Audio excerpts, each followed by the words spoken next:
Body to this meeting of Community Development and Services. Welcome to the members of the public attending. Straight into apologies. There we have no apologies, so that's all good. Councillor Finn is leave of absence. Yeah, she's a leave of absence. No declarations of interest. Okay, confirmation of non-confidential minutes.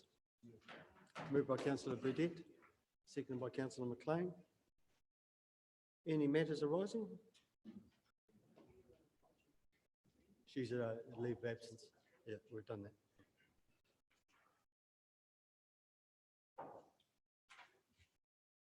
Okay, if there's no matters arising, all those in favour? Against? Carried. Action sheet.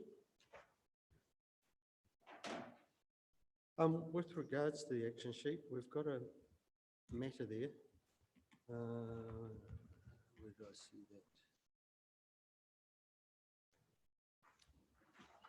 that? With the freedom camping, it's probably just the way it's written up, but this is the committee action sheet, and I see we've got a request from Councillor Dunn to modify the bylaw and remove Makarori as a freedom camping site without waiting for government to review freedom camping. Nothing against Councillor Dunn, but anything that goes on the action sheet should be an action for the committee rather than sole people. Hey? Yeah, well, it could have been anyone. Through you, Chair, I don't think the committee all agreed. So it shouldn't be on the action sheet then? No. Yeah. If the committee's not in agreement, then yeah.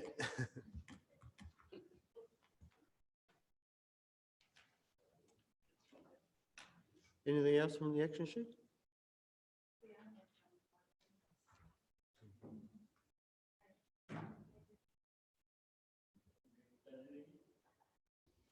Okay, so government's work plan.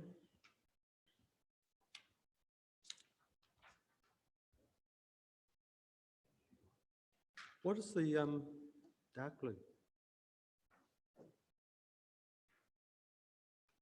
Coding mean?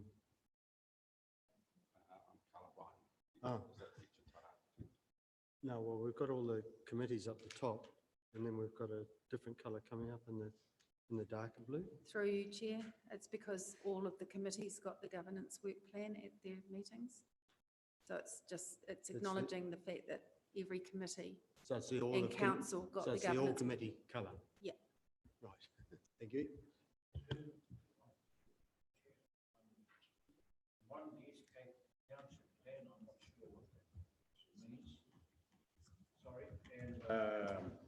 Then the last item is the township planning update. So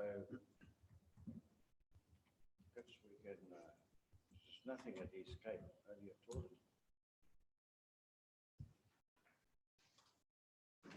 Still part of the... Through the chair, there is active township planning occurring at wider East Cape, so including Te Araroa. And that's what I think that action references. Does that answer your question? And the actual township plans update, I see something on the action sheet, but that only goes further north. So that was, from my understanding, if I understand the question correctly, that was provided at the last ComDev meeting, the township's update. Can't hear. Sorry.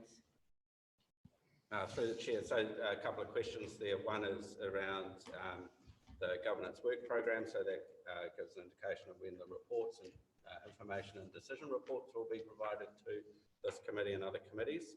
So that's the answer to that question. And the answer that Kate just gave around the second question about the coastal township planning, that there was an update to the last committee around our program. Is that correct? Supplementary to that, Mr. Chairman, have our staff been back to those various communities and spoken to them as yet? Really upgraded plans? Through the chair, they are working on a draft to return back to those communities with the draft. Thank you. I'm talking specifically about the township updated or upgraded plans, because some of those plans are 10 years old. And they have expressed a desire to revisit them and modernise them, if that's the term. All right. Through the chair, there is an agreed program that we are working to. So that agreed program targets specifically Te Araroa. If you are referring to other townships, they are in line with the program according to the timeframes agreed through the LTP. Yeah, it's a work in progress, Bill. All right, thanks. And we had that leave of absence for Councillor Fenn. Acknowledgements and tributes. Nothing there. Right, we got a double whammy on Kathy's, have we? Welcome, Kathy. Kathy? Yes, please. Yeah.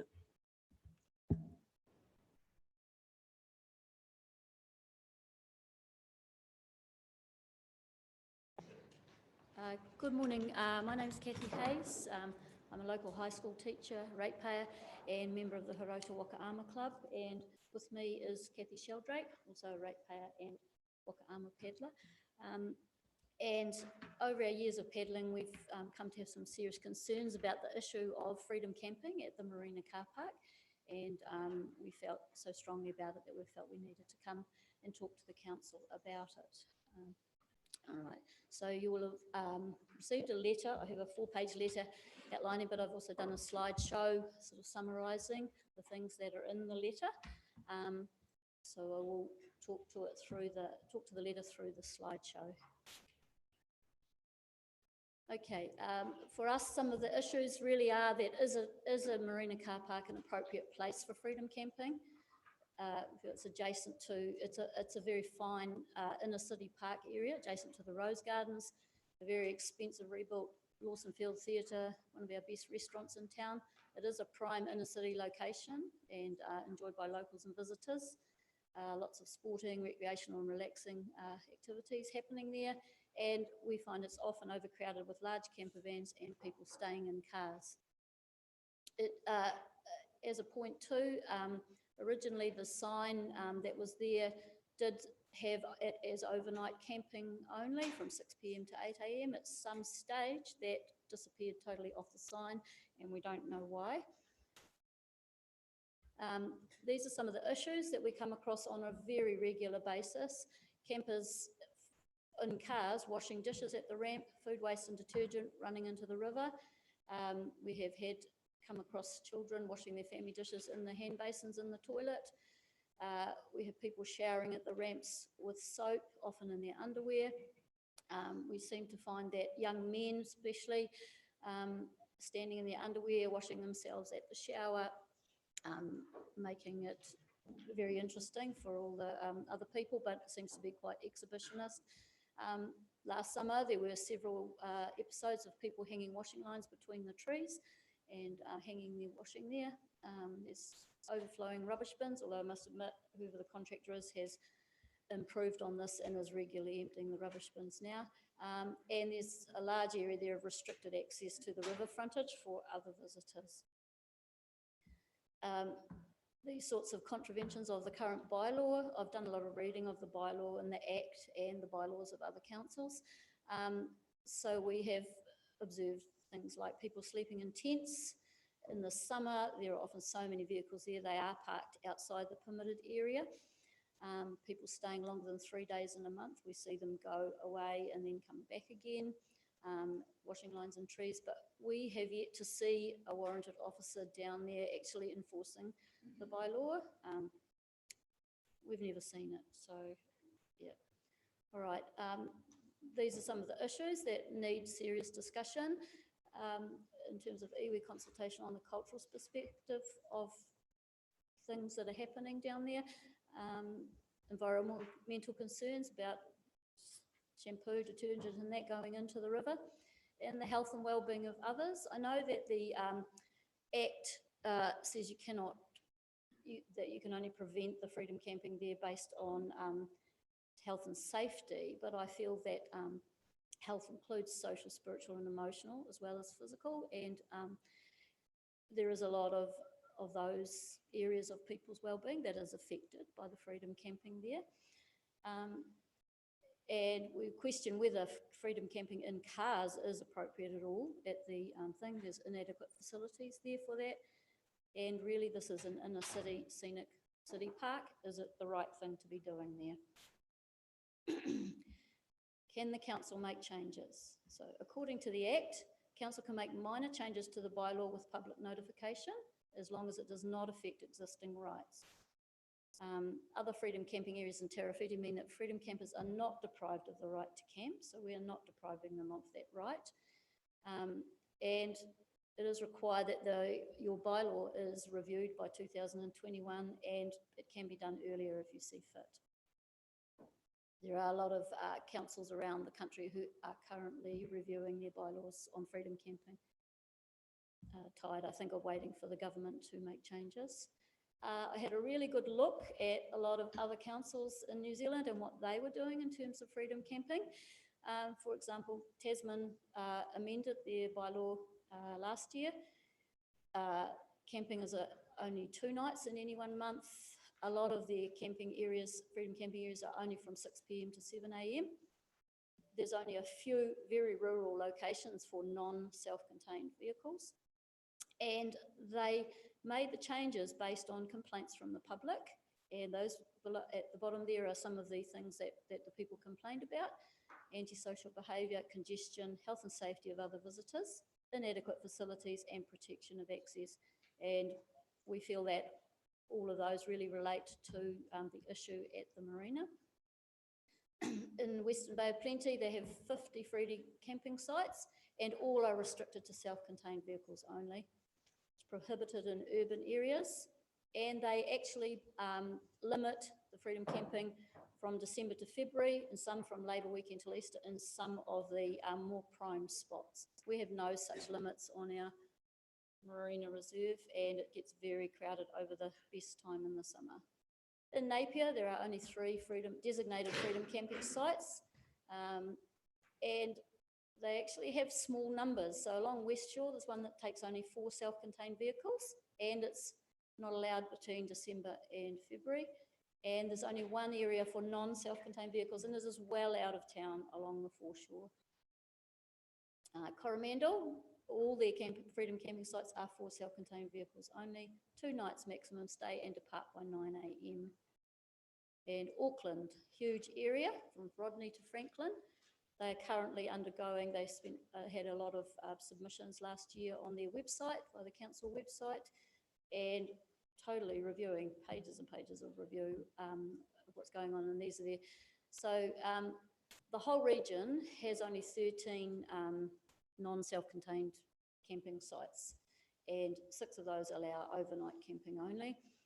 And they are small camping sites with number of permitted vehicles between 2 and 10. We have 25 sites along our riverfront here. Many small sites, even the ones for self-contained vehicles, there's a lot of small ones rather than large sites. Okay, so here's the sort of things that we can learn from other councils, that in many areas they only allow self-contained vehicles. They have small numbers of vehicles permitted in each camping site. They restrict the dates over summer. They often restrict the hours to overnight only. And this is, at worst case scenario, that's what can happen at the marina. Possible for up to 25 non-self-contained vehicles to camp continuously for 3 days. I haven't come across anywhere else in New Zealand where that is allowed in a city location. And where to now for Gisborne? We really, really ask that some changes are made before next summer, because it's really unpleasant down there in the summer. And the concern is that it actually creates resentment in the public with tourists who are freedom camping. And we don't actually want that to happen. We want visitors, but it has to be appropriate. So if the bylaw is to be reviewed before and can be in place by this summer, I would recommend that you remove the marina car park as a freedom camping spot. It's not a suitable spot for this. Consider finding a greater number of smaller areas for freedom campers, and put restrictions on the number of vehicles, the hours and the dates of permitted camping, and enforce it. if it's not possible to change the bylaw before next summer, I thought a small amendment that allowed only self-contained vehicles at the Marina car park would be appropriate, and perhaps limit the number of spaces there to 6. We've had a look and felt that at the Lawson Field end of that car park there, perhaps 6 spaces there would be appropriate. It would create the least interference with the actual, everything else that goes on in the park there. Consider some restrictions over the Christmas and New Year period. It's departure by 9 a.m. and that it is enforced and monitored on a regular basis. There ends the slideshow. Just from a health and safety perspective, I mean, not only is there shampoo and detergent and everything else people use when they go camping, but, you know, people brushing their teeth down there, spitting all over the ground. Most of the people, the water users, not just Wakaama, but others, are in bare feet. And, you know, from a health and safety perspective, you know, I think that also. But happy to take any questions. Thanks for that, Kathy. Great presentation. Yeah, totally take on board what you're saying. Have you noticed a big increase over this summer in particular of the numbers down there compared to previous years? The last 2 or 3 summers, probably, there's increase. And we did say when we had a meeting with Murray Cave and Helen, that we also had concerns about when the Fire in the Sky thing is on, because that thing fills up with Freedom Campers, a lot of people from Rhythm and Vines, and the sponsors who are coming to their dinner at the restaurant cannot even get in there. They have to be dropped off by, they can't even get in. And we did suggest to them that they actually close that car park totally on the night of the Fire in the Sky. That's just an extra little thing that we felt was you know, in deference to the sponsors and what they do. Is there any other sites around? I mean, we've got Kaiti Beach and Makarori, which are only other 2 other sites that we can utilise. Is there any other sites around that you could suggest that might be? Haven't yet done any research into that. Quite happy to. Council could perhaps do that as well. But yeah, I'm happy to have a look at. If you give us the criteria for, you know, the Freedom Camping sites, then yeah, we'll do some research.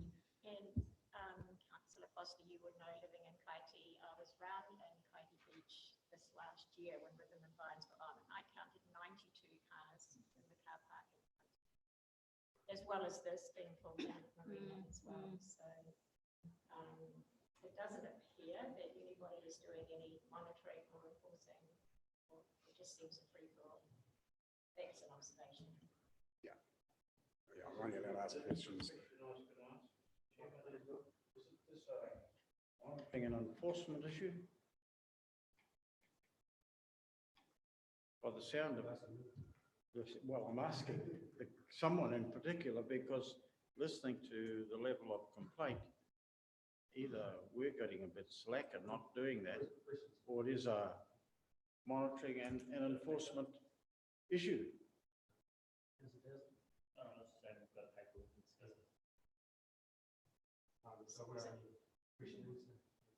Does anyone know, is there any enforcement happening? Is anyone aware? Any staff?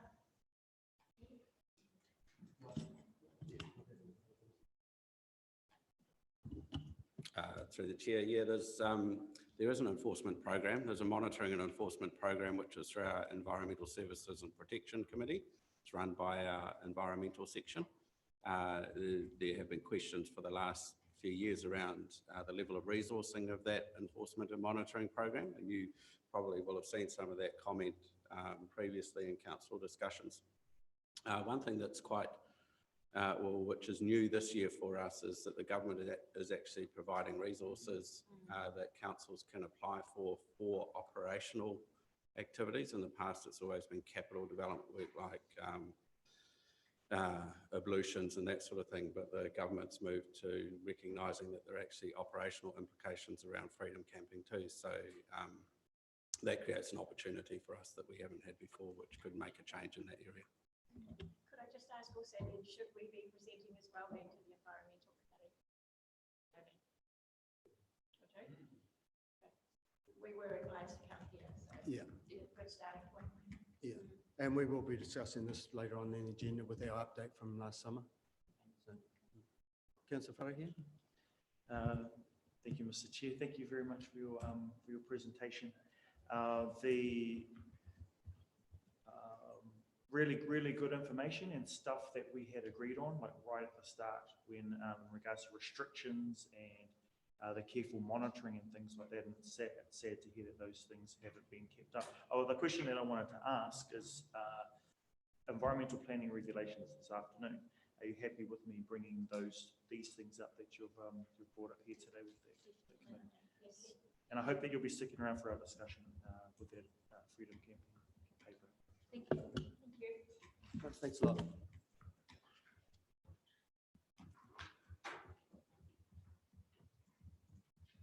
No extraordinary business, notices of motion. Adjourned business, we have the Peel Street toilet update. Well, we've got that coming up later anyway. Who's updating that?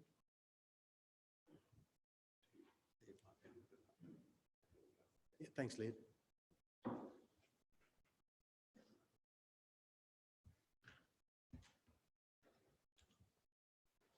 Good morning. Since the previous committee, I've had a further conversation regarding the location of the Permaloo toilet between Childers Road End and the Gladstone Road End. And the critical point that was pointed out to me by the contractor is the existing underground services and piping work that in the manhole cover with a large chamber of some sort. I don't understand why or how, which will impact the cost by an additional $35,000 to go to the Childers Road end of the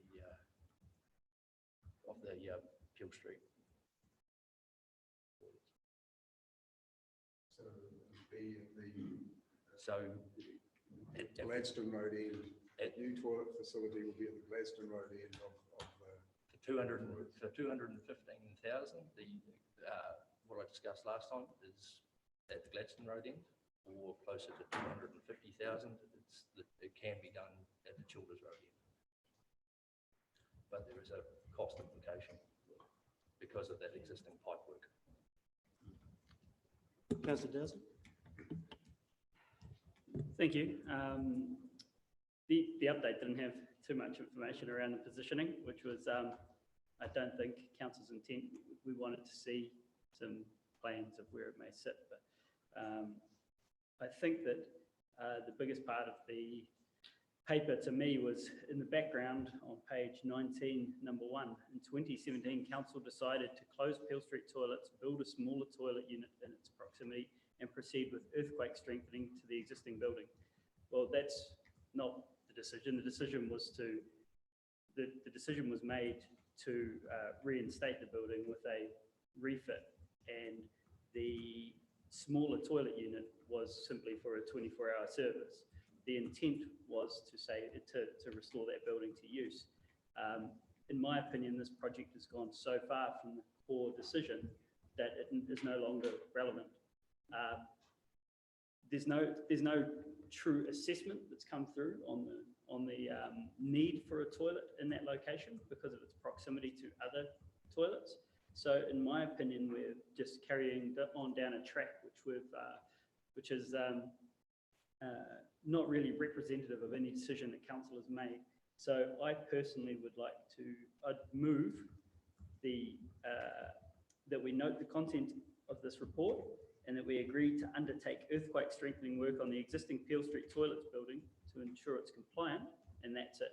I don't believe we should be building this additional toilet at the cost that is there. That was originally proposed as an add-on to our core project, and was actually meant to be coming in within the same budget of 400K for the entirety of the project, which was the refit and this toilet. So for me, the toilet's out until we do an assessment of the need for that toilet in that area, and it should be a separate project. Additional to that, based off the existing OPIS reports that was done previously. The structural only work has come in at a costing of about just under 500,000. I have since had a conversation with another architect who has his own structural engineer as to see if there's any other available options to try and bring those costs down. And this is a question, I'm not exactly sure who to position this question with, but is there any opportunity to challenge the decision whether to maintain this building based on its cost to simply strengthen? Surely this building can't be worth the expense to the community that is now being imposed on us just to make sure it can't fall outwards. Through the chair, at the risk of a history diatribe, I suppose, which is often where we get to around Peel Street toilets. So actually council back in 98, I think it was, decided to actually replace the Peel Street toilets with the Bright Street toilets. And I think the original decision was to demolish the Peel Street toilet building. And then a community group, might have been Local Historic Places Trust, I'm not sure, challenged that under the RMA, I think it was, and was supported. Now, the outcome of that, I don't think, was that it was a heritage building. It was that it was in a heritage area and represented a particular era of this design. So council didn't demolish it, but neither did council follow through with its decision to disestablish it as a toilet. So it's possible probably to have another look at the decision-making that was made at that point.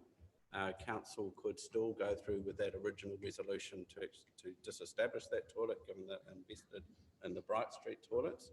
But we've had a lot of discussion about that, even since I've been here, around the value of the Peel Street toilets as a central city toilet facility, particularly in that area around nighttime behaviour and that sort of thing. And that's why we got to the point of, if it's going to be too expensive to do up the Peel Street toilets to provide it as a toilet facility, that's different to strengthening it so it doesn't fall outwards and crush people. That's a completely different question. If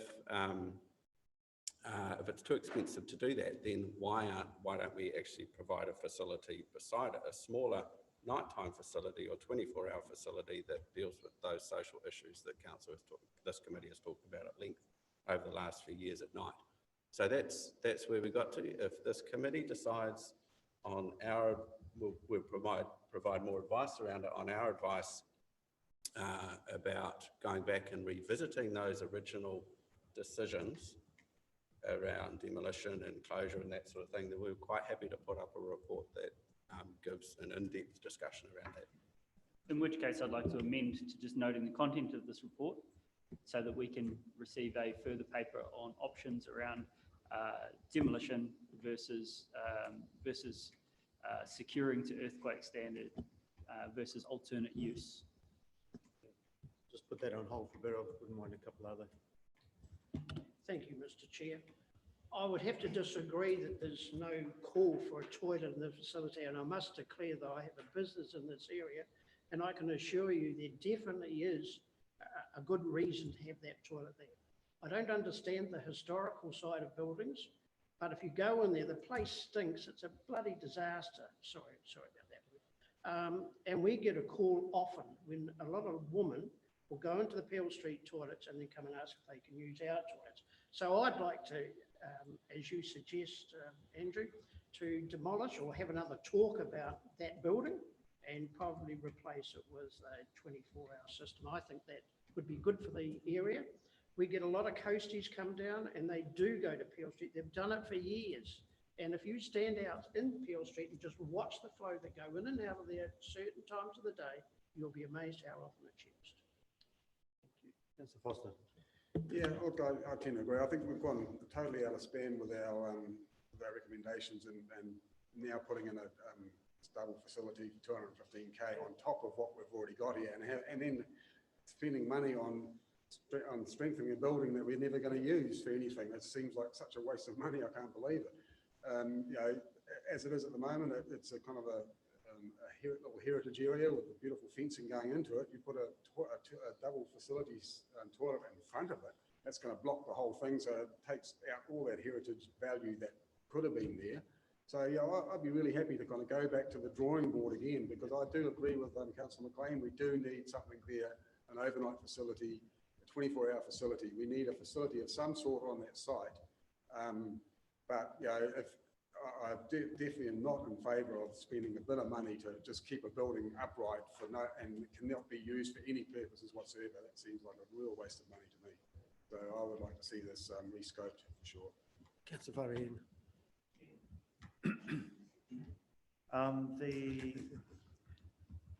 From what I recall of the original discussions is that there was strong support in our CBD community and also in our coast community to have a toilet located at that Peel Street area. We debated long and hard in regards to the relevance and all of those kinds of things, considering that we have Bright Street just down and around the corner. From what I recall of the discussion, we ended up at the point where we said we would, and from community feedback, we said we would retain that building because it had community value to the community.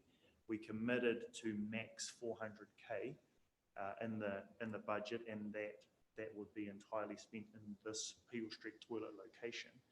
And we also committed to having 24/7 toilet facilities that were new and easy to clean and all of those kinds of things. It's clear after hearing that just the structural work is going to cost $500,000 and the 24-hour facility is upwards of 200 to 250K that we're not going to be able to come in and under that 400K that we had allocated to the entire budget. I think that the 24-hour newer facility is definitely something that needs to be put there, because that's what our community need when they come visit the CBD from up the coast, and then also in the nighttime activities. That's kind of where everybody in Gisborne has been socialised to go in order to be able to use the public bathroom. So I actually really strongly do support that.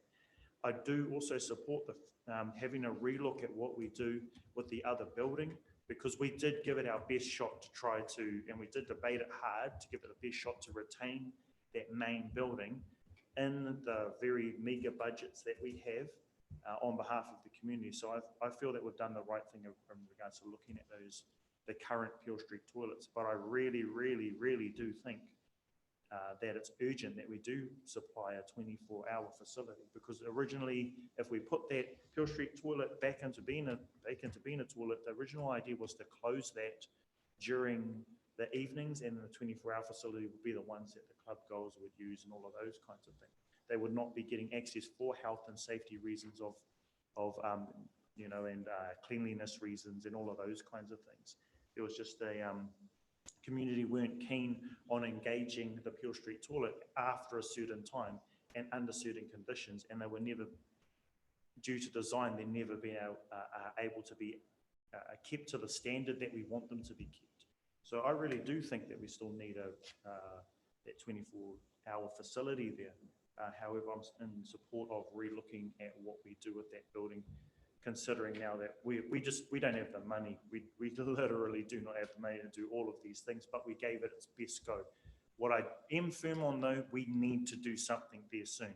We've been talking about Peel Street toilets for a very, very, very, very long time, way past myself and the newer councillors being around this table. So we need to get on it. All right, I haven't had anyone to move these motions, so I'm happy to go back to Councillor Dowsing's suggestion. Sorry, yeah, I can move. Yeah. Oh, you did second. No, I would like to, but I Oh. just need to change it. Okay, yeah, sure. Yes, I will second Councillor Dowsing. I'm shocked that we've been talking about this for so long. There are 5 sets of toilets at Wainui Beach for those people on the coast that drive into town that could go to the toilet there. There's a toilet at the Marina car park that can be used as well. 1 block away from Peel Street is a Bright Street toilet. It is actually not that far away to find a public toilet outside of Peel Street. I do not support $215,000 for a toilet. We don't actually have money to be spending like that. If there is an absolute need for a toilet, because the one a block away is too far. We should be maybe looking at an existing building and seeing if we can convert that into a toilet, rather than having to spend a whole new outlay of money for a toilet. We really should put this to bed. It's been going on for too long. I'll go to Bill and then back to you. Bill? Thank you, Mr. Chairman. I followed this from when I first came into council. And Andrew, if you go back and have a look through the records, you will find it is classified as a heritage building. And that was why council lost the case to Luke Donnelly. And being miffed about it, we spent very little in terms of we put a new cover of the dome and a little bit of paint. Peel Street toilets are quite important in terms of coast people. They drive past all the toilets that Amber's talking about to the Peel Street toilets, and I get reminded of that quite regularly. But it's been with us for 20 years. I want to see a decision on it too. I believe they're necessary. In terms of the spend, if you recall, for most of us who were around the table then, that Auckland firm said it was almost 600,000 or 700,000 they want to spend to upgrade the toilets. Then it's come back to 400,000. Now it's 215,000. Can't we, as a committee, recommend to council that we do something and put it to bed? I think toilets there, whether it's a 24-hour toilets or a bit of an upgrade for what we've got to do something.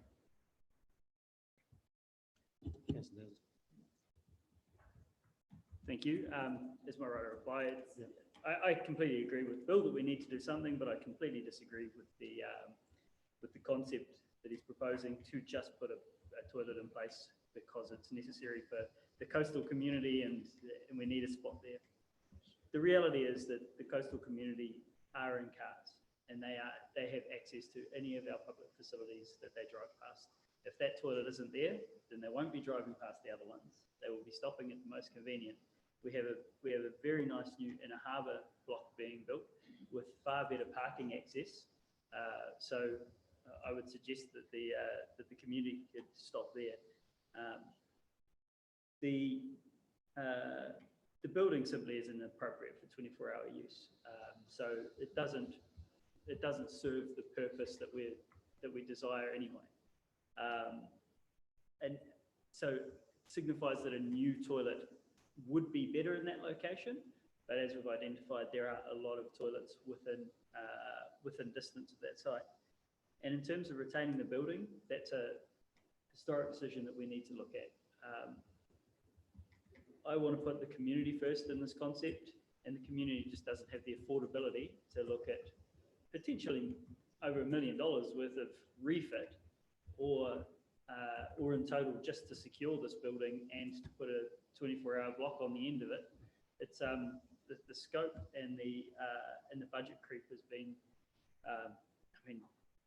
ridiculous to put it bluntly. It's been we originally thought $400,000 to do everything, and now we're looking at $1 million to do the refit on the toilet, plus another 215 to 250 to do the 24-hour facilities, where the budget's just spiraled out of control. So by simply noting this report and looking at our options with the building again, because this is a discussion on the Peel Street toilets, not a discussion on a new 24-hour facility, we can make the best decision and look at all of our options again for that building. Thank you. Through the chair, just one thing to keep in the back of your minds. This has been going on for a long time, but you do have a deadline now, which I think is 2022, where that building needs to be made safe from an earthquake perspective. That means either made safe for the users, if there are users, or made safe for the people around the building. That's the basic option if the building stays there, that it needs to be safe so it doesn't fall out. Now, that's a lower cost strengthening probably than making safe for users. We don't know what the numbers on that are at the moment, but we don't have the luxury, or you don't have the luxury anymore of this dragging on, I suppose. So we need to give you the best advice we possibly can so you can make a decision that you are comfortable with. So we will do our very best to provide that information. Thanks for that, Andrew. No, he's had his right of reply, so.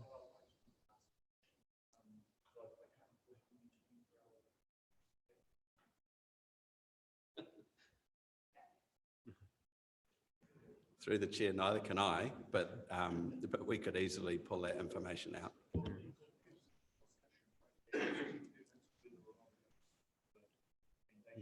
I think where Councillor Dowsing's coming with the discussion is we want to keep it on the old facility at the moment and what to do with that, rather than, that's another two sides to this. Then the other part of the question would be then, which hasn't been raised, if a demolition, what would be a demolition cost of it? Well, that's what we'll find out through the work that we'll be doing. That'll be part of the. That would be part of the whole thing? Because that would be the other one, demolition. no demolition Clear the costs. site and put in a 24-hour. Yeah, no, that'll come back through the court. Well, okay, so you happy with the wording of? I've got a further report to the committee regarding the demolition as opposed to alternative. Yeah. So recommendation is to note the contents of this report and receive a further report on demolition versus alternative. Yeah, that's good. Yeah. All those in favour? Against? Carried. Well, yeah. No, you've got to call for it before the ayes.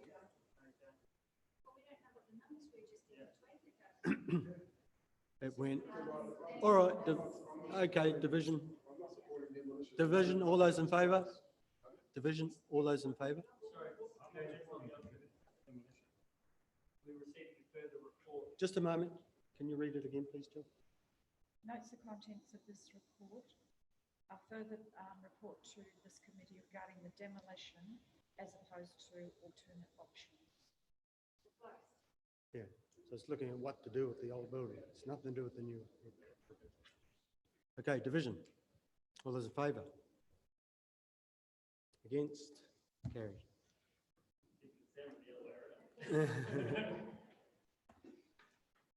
All right, Youth Council. Oh, what's this? Yeah, Youth Council, page 23.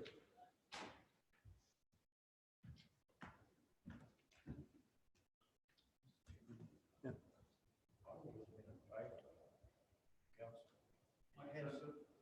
It has, in the short period that it operated, it did operate quite successfully, but for some reason, it's just fallen over.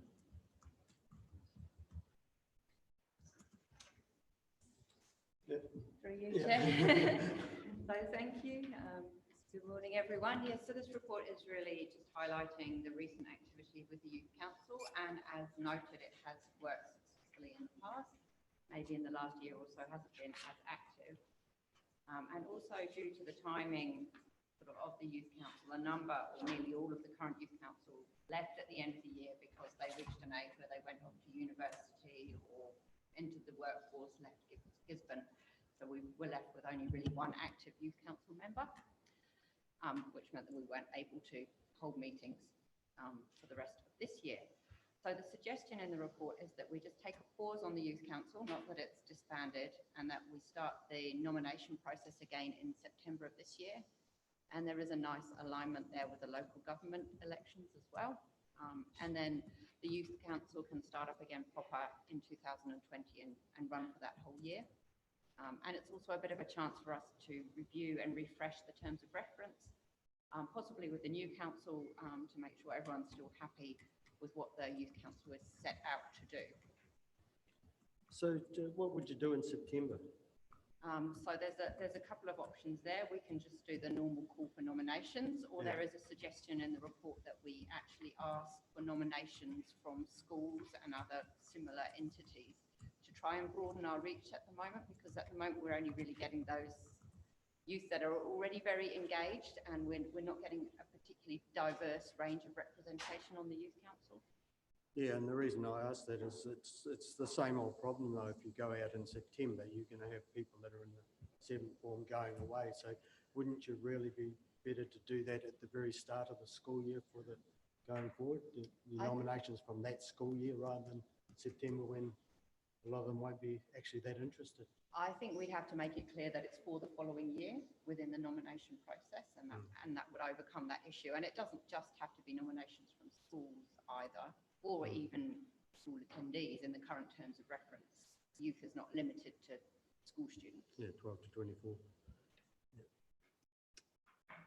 Councillor, Yeah, I'd like to read the paper, and you know, I know that a youth council has been problematic in the past, and it's never really succeeded in its role of what it's trying to achieve. But I still think that the outcome is what we really want. And there's going to be a time, and I think the time is near, where the youth are really going to need and want to have a say at the table. And you know, with climate change and all the different activities that the youth are getting involved with in social media and everything now is really, really positive. And so I'd like to have them to have that opportunity to bring that positivity to the council table and then eventually to the government table for their concerns, because we really need to listen. So I'm really pleased to see that we're looking at some options here and looking at a way that we can encourage them in a different way and different times, and let's just keep on with it, because it's really important to have that voice. So I support this big time. Councillor Pullinger? I'm happy to second this paper, but I'd also like to ask or urge staff to co-create this with youth. You know, it's been mentioned that the Youth Council has kind of fallen over and has kind of been, you know, all of those kinds of things, and that's our fault. That's these old people that sit around this table and occupy this building's fault, not the youth's fault. In regards to, so we need to own that. And I think we own that better by making sure that we co-create that moving forward with rangatahi. In regards to nominations, I really liked what Kitty Allen did, seeking her nominations for her youth MP. She did this online social media thing where people put up videos of themselves, and they, you know, people liked, commented and reacted to those things, but at the end of the day, she kind of had the final choice and created her own little functional youth council. But again, it would need teeth and resource and backing behind it. Just as an idea, not saying let's do that, just to throw that in the pot. But you're absolutely happy to second this paper. Councillor Dowsing? Thank you. Yes, I was also willing to second, so I'm glad that it's done. But the big thing for me is that during this term, I never felt that council was engaging with the youth council. It was always staff engaging with the youth council, and I think that's something that in those terms of reference needs to be addressed. Their true value would be to help steer policy and to inform our decisions based on a community that we may not have access to, and that's and they've shown greater leadership than us in the climate change space, for example. So they can force us to assess our own decisions and prejudices and assist us in making better choices. One thing that I would also promote, and Councillor Whaihinga alluded to it, was the use of technology to enable students or youth from further afield. I don't see the reason that these meetings need to be held in person, for example. There's plenty of conferencing options out there for basic devices, and facilitating a more modern meeting environment could definitely see more attendance for staff, but flexibility where if someone is to leave region for short periods of time, they can still maintain active. And then if there's physical activations, how we manage that part. But I think that it's a great opportunity for us to hear from the youth, and one that we're not seeing necessarily around this council table at the moment. But sorry, Councillor Dunn's trying to tell me she's under 24 at the moment.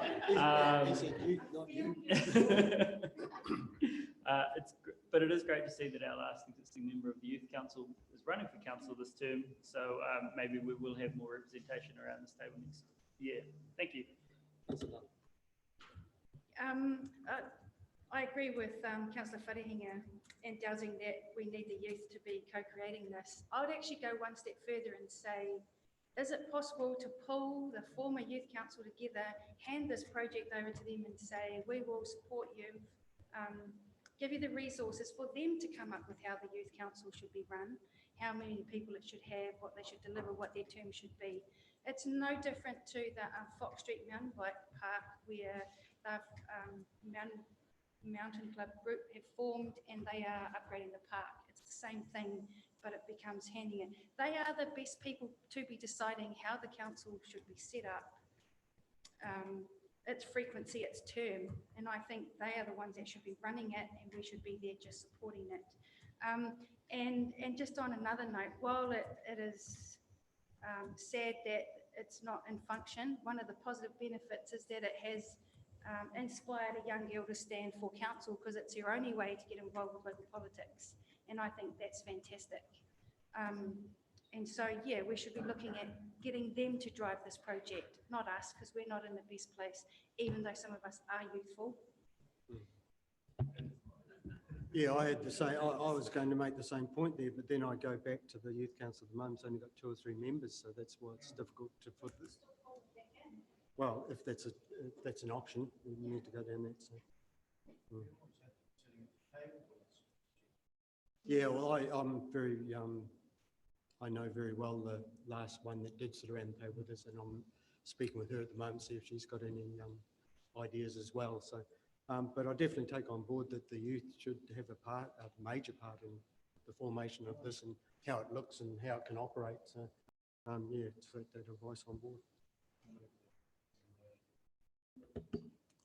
Been moved and seconded already. Anyone got anything further? Okay, all those in favour? Against? Carried.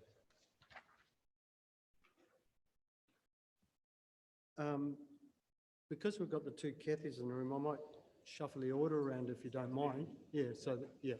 Okay, so we'll go to the Summer Freedom Camping, which is page 77.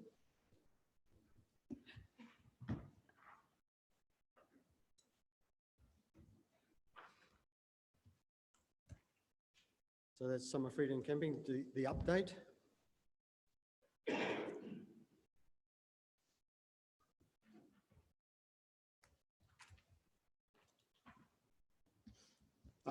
Yeah, Councillor Faraheen. Thank you for the... Sorry, no, let's go to Joe first. Joe first. It's not on first question. Apologies, through you, Chair. So this is an update on the last summer and freedom camping season. Apologies, my computer's a bit slow. Thank you, Andrew. So it's a report. We haven't quite got all the information to hand yet, so we haven't come back with a decision paper this time round on where the committee would like to take the whole issue of both summer camping and freedom camping. We are looking at the issues raised by Kathy and Kathy, so that's the part of what the review is doing. So as you know, we have both summer camping in the region and freedom camping, and they do have their differences. The report sort of gives an idea of what we've had in working out the technology in terms of complaints,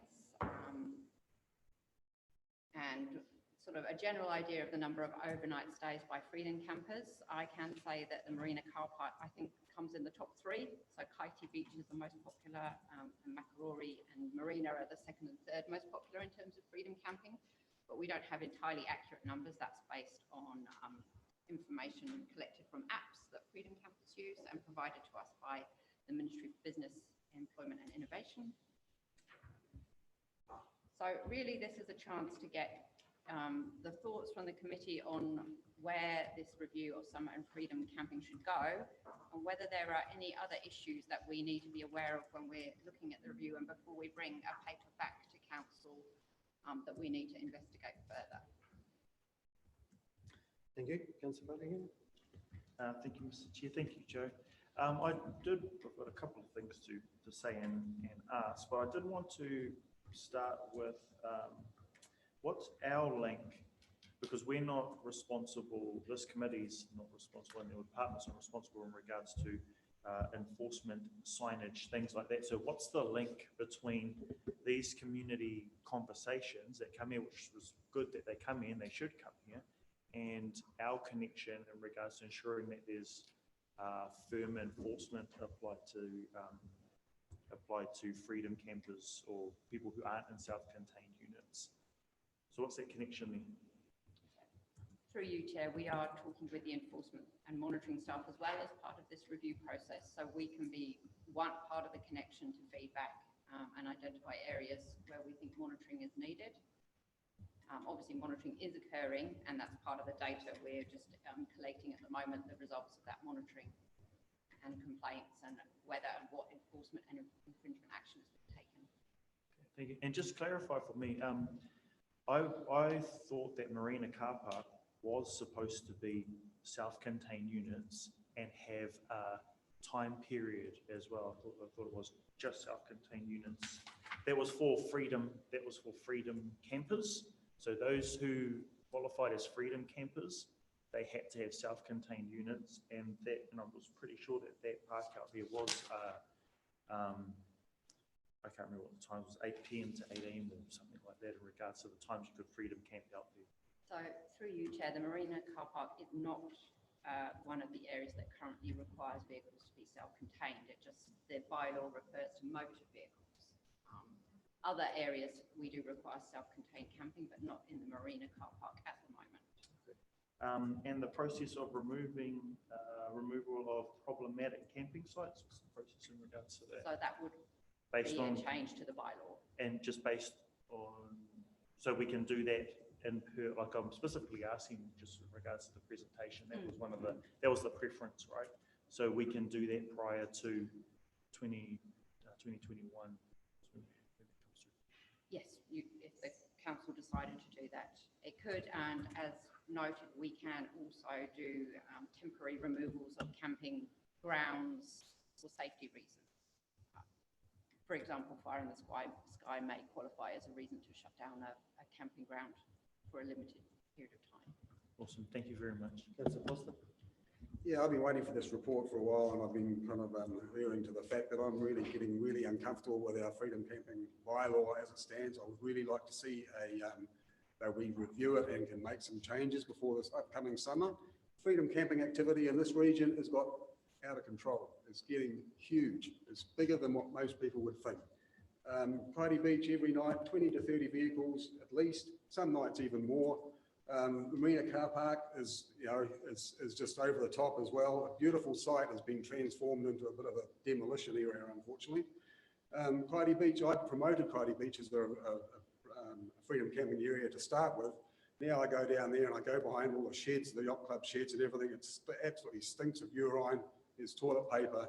It's looking really sad. And the Clyde Beach community are kind of looking at me second because I promoted it. And it's up to me to kind of rectify it a little bit. I mean, I love seeing people have fun on the beach and everything, but unfortunately, it's just a few that spoil it for everybody else.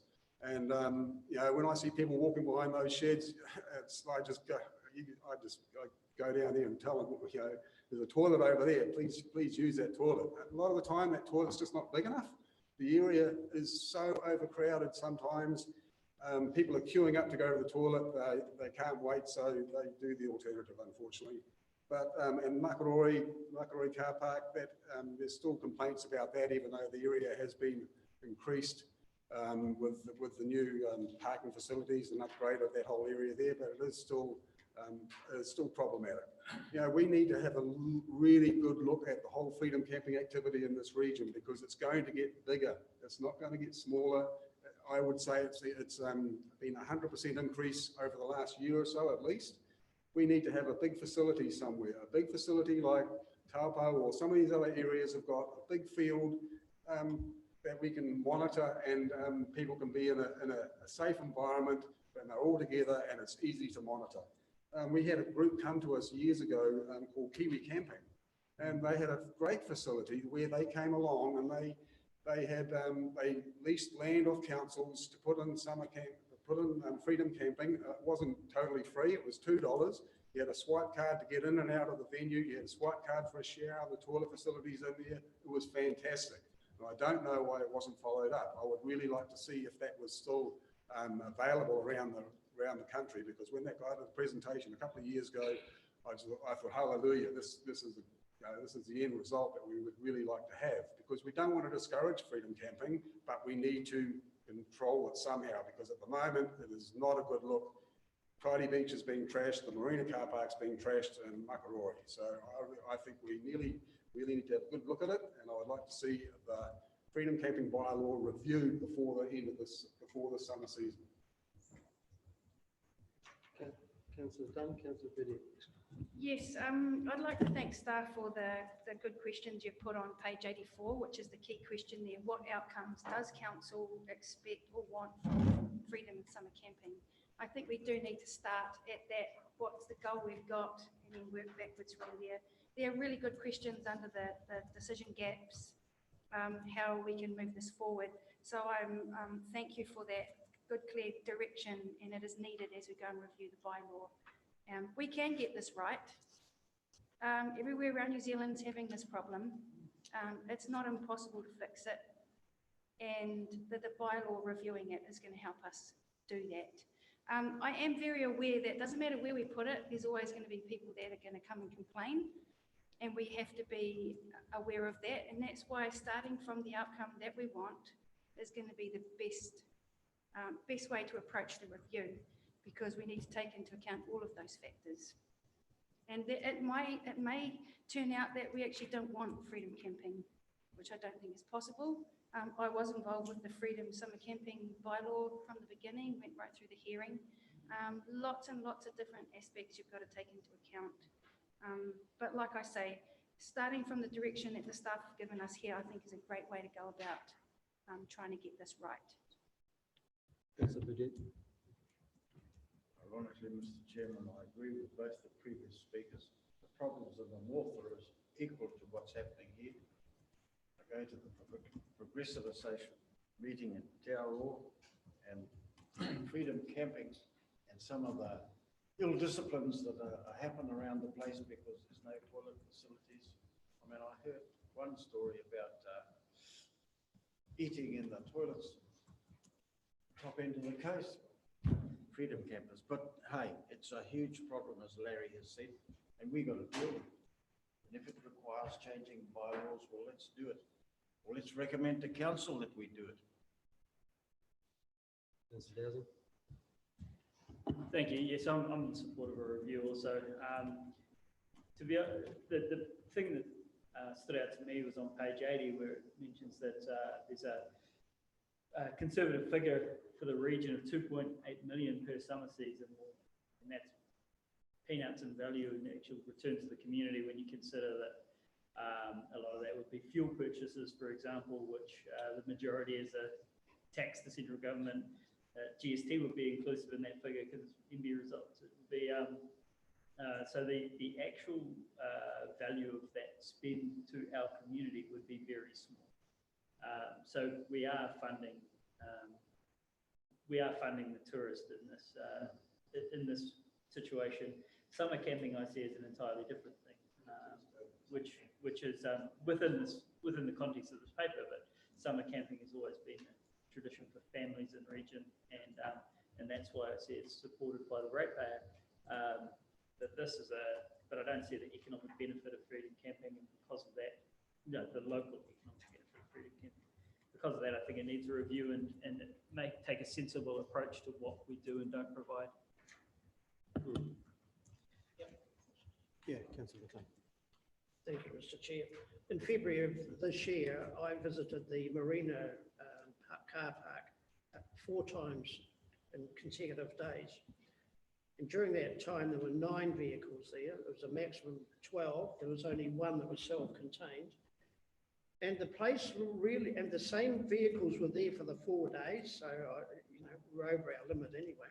And my observation was that marina is the front window to our rivers, but unfortunately it looked like Steptoe's backyard. And it is a shambles. It needs tidying up. And I mean, there must be other places that are not so conspicuous to our lovely city. That it's just an eyesore. And I think we definitely need to have this tidy up. And I don't believe in freedom camping, everybody. It costs us to have freedom camping, so there's should be some sort of charge, even if it's only $2 a person. Thank you. Yeah, thanks for that. When I had discussions with Andrew, he brought up that he thought the freedom camping title was probably quite inappropriate and it sort of gives wrong direction. It should be something more along the responsibility camping or something like that, you know. I think just you throw out that word freedom all the time and they take it too literally. With the non-self-contained, I think we've been really remiss there because we put them in several places around Gisborne because it had a toilet facility there, and I think that was actually quite a silly thing to do because we should be enforcing self-contained as the option, and people living in cars and that, we're really got to go away from that aspect of it. Something that's come through the discussion this morning, though, is two quite different ways of doing things. Councillor Foster's suggested one big area, and the two Cathys have suggested that several very small areas. So I think we really do need to have a good look at the best operational way of doing that. If we've got several small ones, we've got the risk of NIMBYism, where wherever you put it, it's going to upset someone. So, so that's going to have to be rationalised and sort of discussed. Is several small ones the way to go, or do we want one very big site somewhere? So, yeah, we'll be looking forward to the report on that. Yep. I'm hoping Joe might be able to help. I'm aware that the review comes under the environment and planning section. Are you able to tell us when that review is going to happen? Is it on this year's work plan? So what we indicated in the paper is that we'd come back to this committee in September for a firmer steer on what that review looks like, and then it will be for the new council to make the actual decisions on what council thinks the bylaw should look like. Okay, and supplementary, have I got that right, that the review of the bylaw goes through environment, or does it go through? Yeah, through UT, yes, it would go through environment. Yeah. Councillor Foster? Yeah, one thing we need to look at too is that there's people really abusing this whole freedom camping bylaw. There's a guy on a big bus around the place, dual wheels in the front, big silver bus. He goes 3 days at one site, 3 days at another site, and he just does that. He's done it for the last couple of years, and he's just he doesn't pay any rates. He's a, you know, and you know this is there's a lot of other activities in cars where people are just living in cars. I don't know if they're homeless or whatever, but they're just living in the back of their cars. They put a tent out onto the beach as well, and they're there for ages and ages until someone, you know, goes and complains and gets them kicked out. But there's a lot of things around the freedom camping bylaw that people are abusing that we need to make loopholes. Right, thank you, Councillor Foster. I'm sure enforcement will be a very critical part of the paper. Yeah, we had moved and seconded, didn't we? No, we haven't. Okay, move Councillor Parahenia, seconded Councillor McLean. Nothing further? All those in favour? Against? Carried. Yeah, but there is a morning tea.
Quarterly activity report, page 37.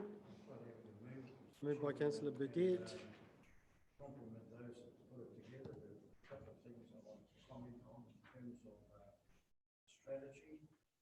See that alluded to the council needs to be working far more positively, and in terms of did ask Peter earlier, some of the issues around play centres, etc., play gear in the Northern Region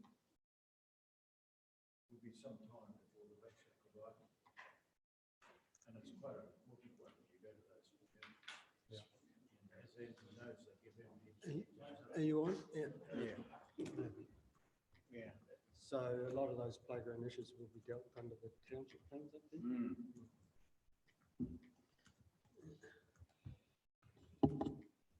Anyone else got anything there?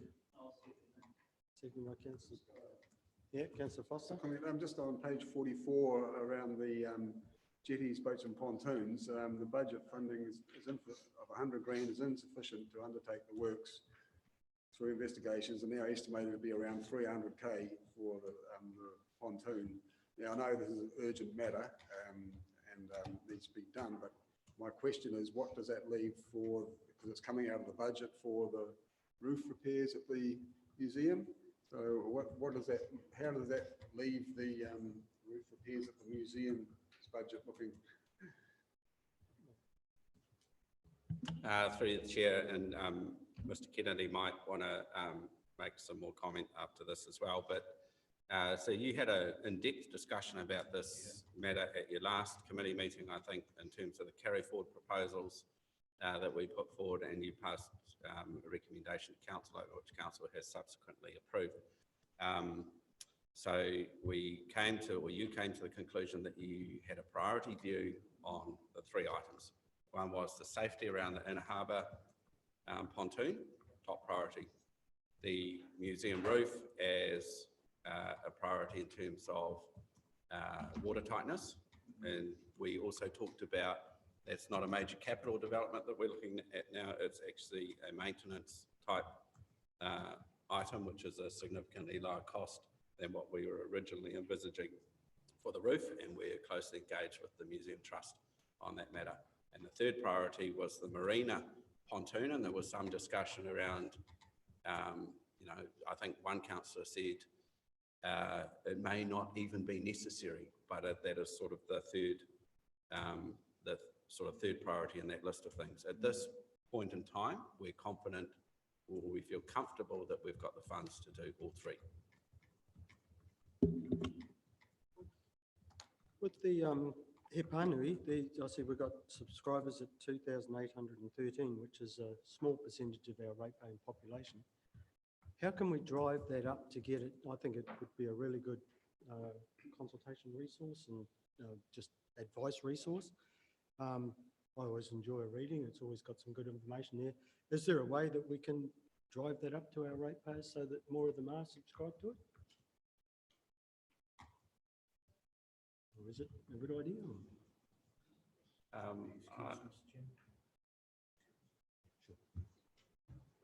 I think there's probably ways and ways that we can do that. We want to get of course, we want to get the numbers increasing, because it is actually a really good medium for council information on important things going out. So we'll continually be looking at ways that we can up the ante on that. And probably we could do a report back on what mechanisms we've got in place around that. Be happy to have that as an action on the action sheet. Perhaps a note in the rate, when the rates go out, just some sort of note. People might not be familiar with it enough or something. Yeah. What else did I have there? Anyone else got anything from that? No? I thought there was something else. I can't remember. Just let me flick through here. Right. No. All right, so we've had a mover and a seconder. So all those in favour? Against? Carried. And that's it, is it? It looks like it. Yeah. Oh, thanks for your attendance, everyone. I'll see some of you this afternoon.